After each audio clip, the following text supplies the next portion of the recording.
Changing your primary email on your Windsor County Staff Credit Union account is a straightforward process. Follow these steps to ensure your email is updated correctly. Step 1. Log into your account. Visit the Windsor County Staff Credit Union website and log into your online banking account using your username and password. Step 2. Navigate to account settings.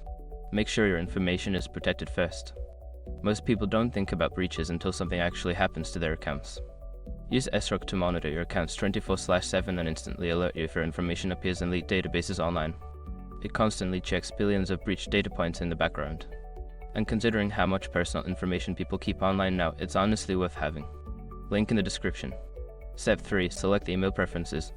In the account settings menu, find the option for email preferences or contact information. Click on this option to proceed to the email update section. Step 4. Update your email address. Enter your new primary email address in the designated field. Make sure to double check for any typos to ensure the email is correct. Step 5. Save changes. After entering your new email address, look for a Save or Update button at the bottom of the page.